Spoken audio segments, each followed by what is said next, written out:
Okay, here's my last little section on the New Deal as it confronted the issues, of course, of the Great Depression. So just I wanted to mention a few of the minor reforms, the big stuff I mentioned, but they did a whole bunch of stuff. So I guess I kind of wanted you to know that there were some other things that were at least interesting as far as I'm concerned. So I wanted to mention rural electrification of 1935. This was the brainchild of a young, tall Texan who came in on the coattails of FDR. And you can pretty see that he really admired FDR in so many ways, to the point that he even began to use his initials, basically, is the way to be described. And indeed, when he was elected president of the he became president of the United States in the 1960s, we would know him as LBJ, Lyndon Baines Johnson. Johnson came from a poor rural district outside of San Antonio, Texas, the hill country of Texas. I think it's outside of San Antonio, but the hill country of Texas is right for sure. Anyway, his mother lived in a building that didn't have a house that didn't have electricity.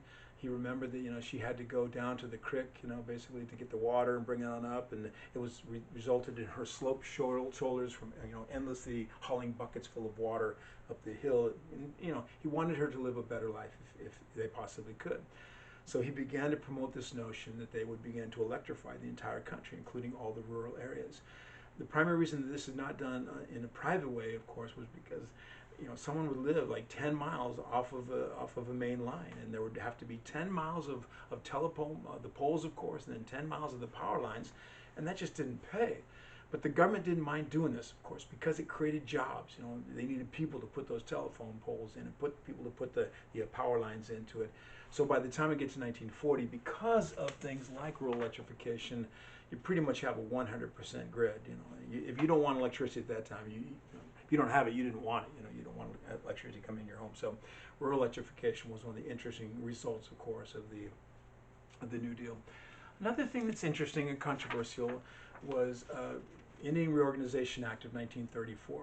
This was born of a commission that was established actually in the late 1920s to study the situation of Native Americans. And this committee was, at least to some degree, objective in what they were trying to do. And they came back with a scathing indictment of the treatment of Native Americans. And of course, you and I were going, yeah, we all know that basically. But at least it inspired within the government a desire to try to do something good. Now, whether they did something absolutely good is a big question. But the idea was to reverse the Dawes Act, to allow the Native Americans to be increasingly self-governing again. Although there was a request that they manifest that self-government kind of in the way that the Americans would, through like a constitution, through a legislative component, through a governor, or at least some kind of government that was recognizable to the United States. So, but it was at least, they're moving away from the idea, of course, of just trying to destroy the tribe and actual assimilation. Though it's not necessarily going to continue. At some point later in the 40s and 50s, there's a termination policy to try to, again, bring the Native Americans out of the reservation and put them and assimilate them in whatever way they possibly could. But at the moment, the re-recognition of the tribes is kind of critical, and so the tribes are recognized. There was also like a kind of a statement of apology. There was a suggestion that they would do the best they could to preserve the culture and history of the Native Americans. And, I see one result of this as the Museum of Native American History at the Smithsonian, which is just a wonderful, wonderful museum. If you get to Washington, D.C., I hope you go there. They've got an incredible display. They don't try to overwhelm. I think that's really cool. And what that also means is that they can kind of shift their displays around a lot, so it's always going to be a little bit different. But they have these little areas that are each one for each tribe, and the thing I always want people to know is like, what did they actually call themselves? And you see that, and you get to hear their language. The museum gives the Native Americans a tremendous amount of agency. And one cool part of the museum is this big, huge area rotunda, and I approached it from the 4th floor. I wasn't even aware that it was there, and I approached it. And every week, like a different Native American group gets to have the rotunda for themselves. And the day that I was there, it was the Choctaw. And they had these 4 Choctaw Native Americans who were standing in the middle of this rotunda singing this extraordinary, I'm assuming it was a Christian hymn in Choctaw, and these beautiful blended voices that came up to the 4th floor. I mean, for a second there, I thought they were like angels, and this was heaven or something like that. But anyway, at least it's an effort upon the United States to recognize, the Native Americans and to preserve their culture and history in some degree. That's something.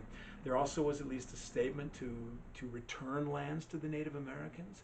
So first time, I think, really since Jamestown that any white person has thought in any way to give land back to the Native Americans. It didn't necessarily work out the way that it might be.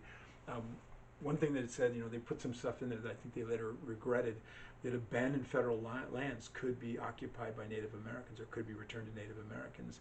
And when the United States government abandoned Alcatraz, in the 1970s, a group of Native Americans decided to seize that, take that and planted their little colony out there on the island, of course, and reclaim Native American lands. And of course, it became sort of a spectacle on the one hand, and also something of an embarrassment for the federal government, who, as I'm sure you guys know, would not allow this to continue. So, at least some kind of effort of recognition of past wrongs and some kind of effort to try to right those wrongs, although done in a kind of clumsy way that many Native Americans continue to resent. So tragically, something better, but not perfect in any kind of way, and maybe deeply troubled. Another thing that happened that the New Deal did was, as part of something called the Resettlement Administration, they made an attempt to try to finally make real that original kind of Thaddeus Stephen notion, all the way back to William Tecumseh Sherman, of the 40 acres and a mule. For the government to try to help African American, poor African American tenant farmers and others, to get their own land through low interest rate loans, make a situation where they could actually, obtain their own land. And it's a minimal kind of effort, but it was at least done, and it kind of has an outcome that I'm really most interested. But these families would have to kind of apply to become part of the program. Their family would be vetted, of course, and they would only allow the families that they thought that really, might be able to put this all together in a significant kind of way. And those who were able to do that, they were able to obtain land. And it's a very brief moment there, kind of, when there's this effort to resettle these African Americans. And only a few, I'm guessing, hundreds of families were actually resettled. And then, the Congress shut it down basically because the Southerners didn't like what was happening and it was seen as socialistic and all that kind of stuff. Well, it was sort of forgotten. I think that's the interesting thing. The whole thing was forgotten. And then in the 70s, these graduate students are looking through the congressional record, and it's one thing you can do. What's Congress doing, right, in the good old days? And they're looking through the congressional record for the New Deal, and they find the Resettlement Administration, and they find out about this component part, the African Americans that were resettled on lands. And so they went to the National Archives, and they identified the cases, of course. They find those people. And then they just did an amazing, they went to find out what happened, It seems like such a cool idea. And they put together what you could call a prosopography or a group biography of, exactly what happened. And, the main thing that I'm interested in, of course, is like an experiment, providing land for African American families. What are they going to do with it? Not to tell you, overwhelmingly, they were successful. I mean, this worked the way that exactly the way I thought it would have worked back in the 40 acres and a mule day during Reconstruction. The families who were able to acquire the land were able to be successful in that acquisition. They were able to create for themselves sort of a middle-class life. They were able to send their children to college. Many of their children became professionals. And then I think one of the most interesting things, many of their children ultimately became part of the civil rights movement, really leadership of the civil rights movement. And it just really suggests that, if what Thaddeus Stevens had proposed way back in Reconstruction had become the reality, we have a tremendously different story of American history, and especially African American history, but American history in general. And it's really, whenever I think of that, I think of just the loss, this huge loss to America for not taking advantage of that moment and distributing land to the freedmen, so that they could create a world, create a life for themselves. That was the ultimate outcome. Okay, so what happens is 1939 is going to come along, of course, and the Great Depression is going to begin to come to an end. It's going to take a while for the United States to fully recover, but it's not going to take too long. And the thing that's critical for you to know is that it's not the New Deal that ended the Great Depression. Instead, the thing that came along to end the Great Depression was, 1, 2, 3, say it to your computer, World War II. You're right. The war comes along, of course, and the war becomes a massive stimulus to the economy. And whatever had been the problems of the economy just dissipate in the vortex of war and war demands on the economy. And the economy is going to kind of explode through the entire road. So we get to 1939, and we come to basically the end of the Great Depression. And as we come to the end of the Great Depression, of course, we come then to the end of. It's not exactly the end of the New Deal, but it's a moment to begin to assess the New Deal. In some ways, I treat the New Deal exactly as I treated the Progressive Era. There were problems that the Progressives sought to deal with, and then we can evaluate how successful they were. And I think we should do the same thing with the New Deal. There were significant problems. The New Deal set out to, of course, to rectify that situation. So we should then, see exactly how this all works out. So here is my assessment of the New Deal, and I call it the ugly, the bad, and the good. Now I'm taking exactly what I did, of course, with the progressive era, and I'm flipping it. So I'm going to start with the bad thing and work my way towards a more positive outcome. And in many ways, that's my intent, to suggest to you that, progressive era, I kind of really wanted to add with the ugliness of it all, which really puts a damper on whatever the progressives were doing. For the New Deal, I'm going to leave you with a little more positive, perspective, at least as far as what the New Deal tried to do. So let's start with the ugly. There is a kind of ugly side of the New Deal, which I do want to highlight for you. And it is related to the ugliness of the progressive era. And it has to do with a particular exclusiveness of the New Deal activities. And the basic thing I'm going to try to tell you is simply that the New Deal primarily served white men. And of course, this isn't a surprise to us, but it is still an essential failing as far as the New Deal is concerned. Those major agencies that I told you about, of course, the WPA, the CCC, even the NLRB, the various activities tended to serve white men more than they served any other particular group. And this, of course, is quite a limitation in terms of the success of the New Deal and in terms of the way that it impacted the American people. Now, while I want to criticize the New Deal for being exclusive and for primarily, doing the best they could for white men, I do want you to know that, it wasn't necessarily the absolute intention of the New Deal to do that. Now, part of the problem of the New Deal, which I will not confront very well, is the fact that they ignore women, and that's a critical issue, of course. And it's based upon the essential sexism of that time, and the inability of people to perceive that women are critical economic actors, and to do as much as they should to assist women at that time. So whatever falls to women in the New Deal tends to fall kind of, off of the men that are being supported rather than directly to the women themselves, and that's a problem. I can confront, though, the issue more of, like the exclusiveness relative to particular minorities, including African Americans, because, that we can see a little bit in a more straightforward way. So black men and, Latino men and Asian men and Native American men are being also excluded. We can look at that, a little more directly, basically. Yeah, I don't think it was ever intentional. I'm going to focus your attention on the African American story. I don't think it was ever the intention of the New Deal to ignore African American men. But they made a critical decision at the very beginning, and it would prove to be a problem. And the critical decision was that when they created these agencies, they would allow for a high level of local control. And I get it, if they came in on too strong as the national government, forcing everyone to do everything their way, then they probably would lose the political support of local people. Local people want to control their lives as much as they can. But, they decided to give the local people a significant role in the activities.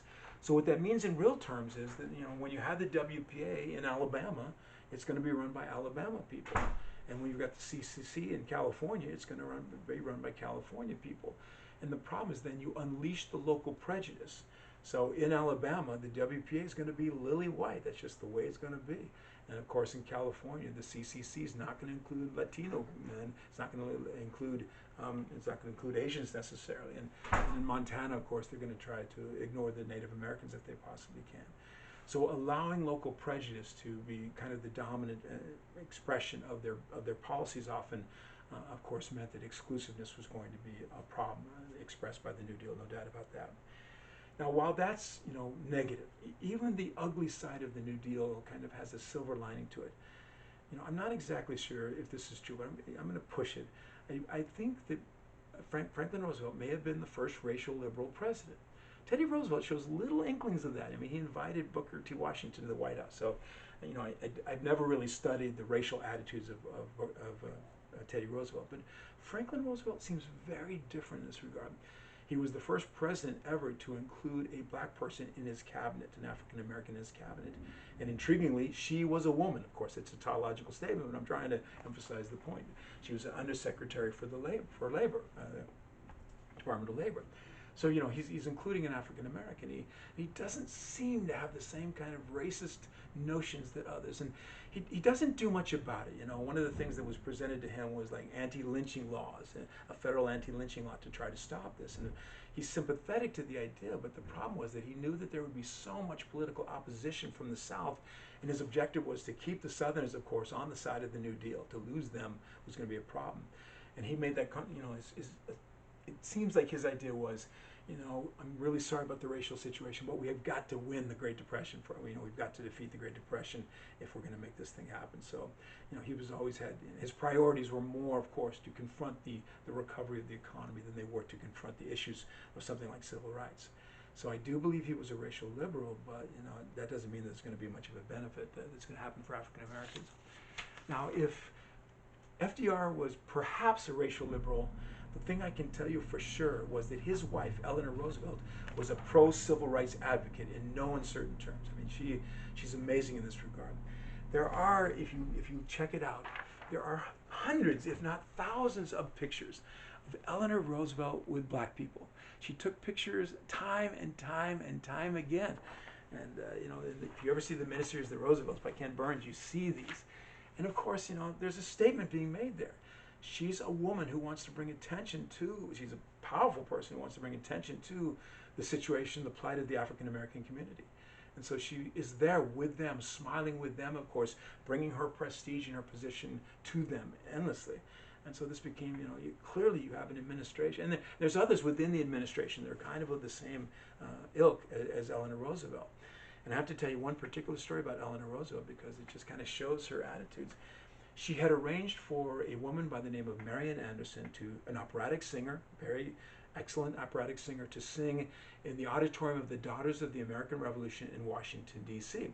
Eleanor Roosevelt was a daughter of the Revolution, daughter of the American Revolution, so that meant that her ancestor fought in the American Revolution, and those whose ancestors fought in the American Revolution, the women, they could become the daughters of the American Revolution. The problem with the DAR, that's what it's known as, the DAR, was that it's been always dominated sort of by the South. The Southern women have been kind of the leading component of the DAR. And so their racist attitudes, of course, have often dominated. And one of the things I've always wondered about, we know that there were 5,000 African Americans who fought in the American Revolution, of course. So that means that there's got to be a lot of black DAR, And do those women, are those women recognized? Are they part of this organization? And perhaps now more and more of them are. I hope that's the case. But anyway, Eleanor Roosevelt, member of the DAR, had arranged for this woman, Marian Anderson, to sing at the auditorium of the DAR in Washington, D.C. Now the thing was that Marian Anderson was black. She was an extraordinary operatic singer, but she was an African American. And the DAR said yes because they didn't know who she was, and they just made an assumption, of course, that an operatic star is probably going to be a white person. But when they found out that she was black, they said no. They said no, that's not going to happen. And basically seeing their institution as a lily white institution. Well, Eleanor was pissed. I mean, she was pissed off. And so she decided to resign from the DAR. You can say it's no big deal. It's like a woman resigning from a social club. But remember that she's the first lady, and so banner headlines across America. First lady resigns from the DAR over this particular dispute. And then in a big screw you to the DAR, she arranged for Marian Anderson to sing on the steps of the Lincoln Memorial. I mean, this was huge. It's going to be broadcast to the entire nation. So what it was going to be in the beginning, just a little performance to be done in the auditorium of the DAR, became a national statement. She's clearly making a statement. So, I'm not going to forgive the New Deal for their exclusiveness. We can't do that, right? But we have to understand that at least they had an attitude that seems to be more of a racial liberal attitude, and they've got Eleanor, really working her butt off in many ways to kind of promote the rights of African Americans. So it's not as ugly. In no way is it as ugly, of course, as the progressive era. The success, those changes that you would hope for aren't necessarily going to come along in the face, of course, of the economic catastrophe that was happening at that time. So, there is an ugly side, and at least to me, of course, it is the exclusiveness, especially of African Americans, but also other minorities and women that simply seem to be ignored as far as the New Deal was concerned. Now, the second thing, I said the ugly, the bad. I don't have a bad for you, but I don't have the bad little cue card, but I'm going to tell you the bad. And the bad is that you only see by 1939 about a 50% recovery of the economy. So I tried to put it on the board here for you guys. Let's see if we can close in just a little bit to make sure that that's a little clear. So here we go. Here is the economy in 1929, $105 billion. Here is the extraordinary collapse, of course, leading to the nadir period, as we're looking about $56 billion in terms of GNP. And so what we're looking for ultimately is full recovery. And I've done the trajectory for you, and see it will come at some particular point. But by 1939, you're only about halfway back. It's only a 50% recovery. And of course, this becomes a foundation of consistent criticism of the New Deal, even to this day, that the New Deal, of course, did not solve the problem of the Great Depression. The New Deal did not bring about full recovery, and that is absolutely true. Now, what happens, of course, in 1939 is that the war, it becomes a stimulus that sends the economy through the roof. And by 1945, we're looking at $245 billion, so almost 2.5 times what it had been in 1929. So the economy just is exploding at that time. But the fact of the matter is, and no one can change this, the New Deal did not bring about the end of the Great Depression. It's only World War II that will come along with this massive economic stimulus, of course, to transform the situation. But I'm going to end with my little good. It had the economy going in the right direction. I think we have to at least recognize that particular fact, that things were getting better for the economy. I think we should also recognize the extraordinary difficulty, of course, of recovering an economy that is really just on the ropes, to try to lift it off the mat, and super difficult in terms of whenever there are recessions and things like that, you find out very quickly that the government can't just snap fingers and say, okay, that's over. It doesn't happen like that at all. And it takes time often, of course. It takes a tremendous amount of activity to make this happen. And so, given the extraordinary depths, remember that we're looking at 1/2 of GNP, we're looking at 1/4 of industrial capacity. The consistent recovery dynamic becomes the thing that we have to kind of see. Against so many odds and so much difficulty, the New Deal did put the economy in the correct trajectory. It's on the way towards recovery. It would have taken until 1945, which I'm sure is untenable. I mean, that would have been 12 years later, for a lifetime basically. And yet, and by the way, my mom, who was born in the midst of the Native period, would have been 12 years old at that particular time. And also, I always think it's so interesting. She grew up until she was 12 with one president and never changed for such a long period of time. But in the end, I at least want to perceive the New Deal is going in the right direction, of course. It doesn't solve the problem, absolutely. But given the enormity of the crisis that the New Deal faced, we have to. I think we should see it in a positive light, that there is an outcome. Now, in the end, I do want us to highlight you what's really important. It's often not the ugly, the bad, or the good that we kind of want to focus on, but the outcomes in terms of what's happening in America. And so it's very much like the Progressive Era, what I'm going to end with here. So they amp up the presidency during the Great New Deal, an even greater level of activism as the president becomes the dominant figure in terms of the domestic activities and increasingly international politics too. FDR, some people say he created the imperial presidency, where the presidency is so overwhelmingly powerful that it is problematic for our well-being, and that at least we should consider that situation. I also want you to know, of course, there's an incredible extension of the regulatory intervention of state during the New Deal, so another kind of continuum that is associated with the Progressive Era. Some people want to put the whole Progressive Era New Deal into one big kind of continuum. It's not necessarily wrong what's happening here. But even more intervention, overseeing banking, overseeing the stock market, of course, overseeing labor activities in America. These are all suggestions, of course, of an increased regulatory intervention of state.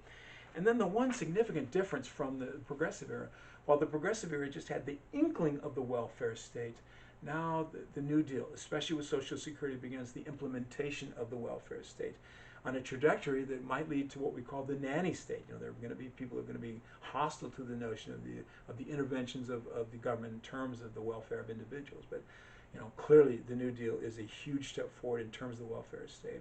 And all these things will become increasingly, are continue to be important as far as the United States is concerned. So I'm going to take another break right here, and when we come back, we're going to do World War II.